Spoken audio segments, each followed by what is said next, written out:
Hello friends, welcome to our cooking channel Bharati creation.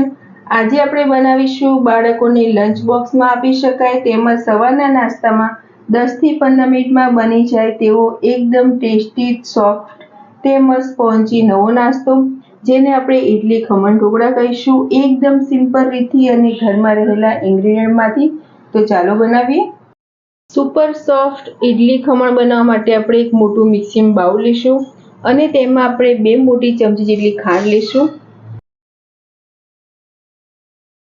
અડધી ચમચી જેટલા લીંબુના ફૂલ, ટેસ્ટ પ્રમાણે મીઠું, 1 મોટો કપ જેટલું આપણે પાણી લઈશું. પાણીનું પ્રમાણ આપણે જેટલો ચણાનો લોટ ઉપયોગમાં લઈશું તેટલું જ લઈશું. એક નાનો ટુકડો આપણે આદુનો લીધો હતો, તેને એકદમ છીણીની મદદથી છીણી લીધું છે તેનું છીણ, અથવા તો તમે તેની પેસ્ટ પણ લઈ શકો છો. ઇડલી ખમણ જ્યારે પણ આપણે ખાઈએ તો ગળામાં ડચુરા ન વળે એ માટે 1 ચમચી જેટલું તેલ. બધું પહેલાં આપણે સરસ રીતે મિક્સ કરી દઈશું. અત્યારે પહેલાં આપણે ઇડલી ખમણ માટેનું બેટર તૈયાર કરી લઈશું અને બેટરમાંથી પછી આપણે ઇડલી ખમણ બનાવીશું.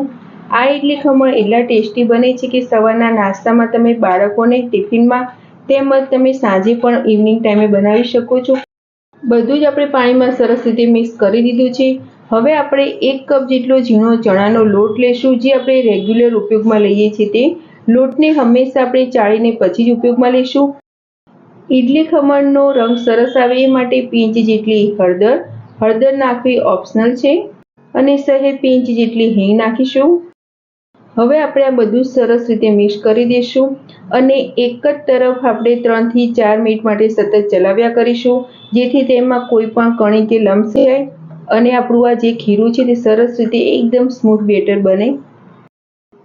તો આપણે જોશું ઇડલી ખમણ બનાવવા માટેનું બેટર સરસ તૈયાર થઈ ગયું છે અને આપણે આ બેટરને આટલું લિક્વિડમાં રાખીશું. એકદમ ઘટ બેટર બનાવવાનું નથી, પણ જો તમારું બેટર સહેજ પતલું લાગતું હોય તો તમે ઉપરથી 3-4 ચમચી જેટલો ચણાનો લોટ મિક્સ કરી શકો છો. હવે આપણે આમાં જે પણ ઇન્ગ્રેડિયન્ટ નાખ્યા છે તે સરસ રીતે અંદર મિક્સ થઈ જાય એ માટે આપણે આ બેટરને 10 મિનિટ રેસ્ટ આપીશું. ઇડલી ખમણ બનાવવા માટે હવે આપણે આવી એક પ્લેટ લઈશું અને પ્લેટને આપણે તેલથી સરસ રીતે ગ્રીસ કરી લઈએ. જો તમારી પાસે આવી રીતે ઇડલી બનાવવાની પ્લેટ ન હોય તો તમે સિમ્પલ સહેજ ઊંડી પ્લેટ હોય તેમાં પણ આ સાદી રીતે ખમણ બનાવી શકો છો. આને આપણે સહેજથી તેલથી ગ્રીસ કરીશું.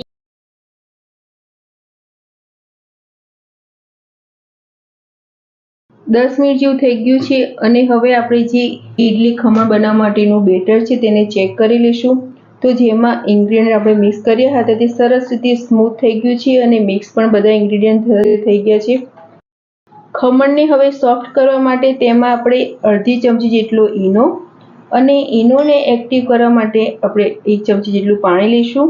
આ ઈનોને આપણે બેટરમાં સરસ રીતે મિક્સ કરી દઈએ. જ્યારે પણ ખમણને સ્ટીમ કરવા માટે મૂકવાના હોય ત્યારે જ આપણે તેમાં ઈનો મિક્સ કરીશું. અત્યારે મેં ઈનો લીધો છે. ઈનોની જગ્યાએ તમે સોડા પણ લઈ શકો છો. એનું પ્રમાણ તમે પણ અડધી ચમચી જેટલું લઈ શકો છો. ઈનોને બેટરમાં સરસ રીતે મિક્સ કરી દઈએ. ઇડલી ખમણ બનાવવા માટેનું બેટર આપણું સરસ રીતે તૈયાર થઈ ગયું છે. હવે આપણે આને મોલ્ડમાં ફિલ કરીશું. આપણે જે તેલથી ગ્રીસ કરેલી પ્લેટ રાખી હતી તેના બધા જ ખાનામાં આ બેટરને આપણે નાખીશું.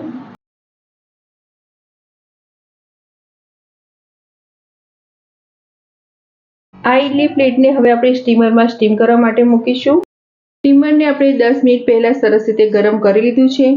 તેમાં હવે આપણે આ ઇડલી પ્લેટ મૂકી દઈશું. મીડિયમ ટુ હાઈ ફ્લેમ પર આપણે લગભગ આને 10 થી 15 મિનિટ માટે સ્ટીમ કરી લઈએ. લગભગ 15 મિનિટ જેવું થઈ ગયું છે અને હવે આપણે ચેક કરીશું તો આપણા ઇડલી ખમણ છે સરસ રીતે સ્ટીમ પણ થઈ ગયા છે, એકદમ ફ્લફી અને સોફ્ટ થયા છે. તો ગેસની ફ્લેમ બંધ કરીશું અને આપણે આ પ્લેટોને સરસ રીતે ઠંડી થવા દઈશું. પ્લેટ સરસ રીતે ઠંડી થઈ ગઈ છે. હવે તેમાંથી આપણે આ ખમણને બહાર કાઢીશું. આપણે હળવેકથી કિનારીથી પહેલા સહેજ અલગ કરીશું.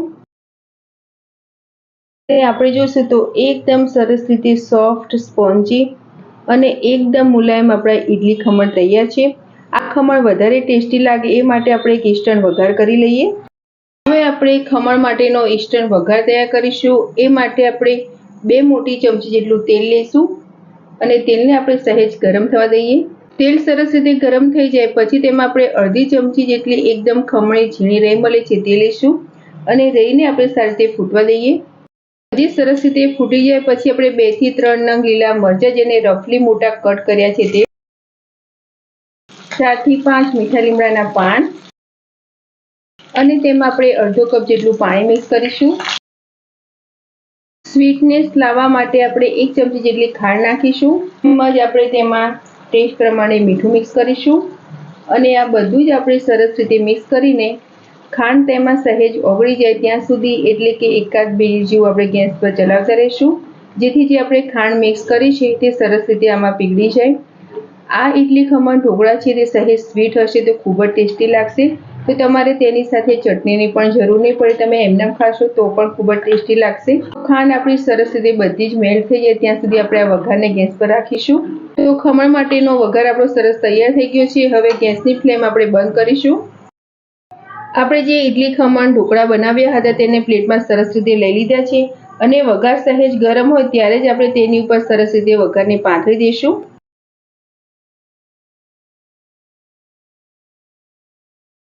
તો ફ્રેન્ડ્સ તૈયાર છે એકદમ સોફ્ટ, ટેસ્ટી અને ખાવામાં ખૂબ જ મસ્ત લાગે તેવા ઇડલી ખમણ ઢોકળા. અત્યારે મેં તેની ઉપરથી લીલા નાળિયેર અને ધાણા નાખીને સર્વ કર્યા છે. તમે તેને ગ્રીન ચટણી તેમજ કઢી સાથે પણ લઈ શકો છો. ખૂબ જ ટેસ્ટી લાગે છે અને તેને એમનામ ખાશો તો પણ એકદમ ટેસ્ટી તો લાગશે. બનાવવામાં એકદમ સિમ્પલ તેવા ઇડલી ખમણ ઢોકળાની રેસીપી તમને સારી લાગી હોય તો મારા વિડીયોને લાઇક, શેર અને આવી નવી રેસીપી જોવા મારી ચેનલને સબસ્ક્રાઇબ કરજો. મારો વિડીયો જોવા બદલ થેન્ક યુ.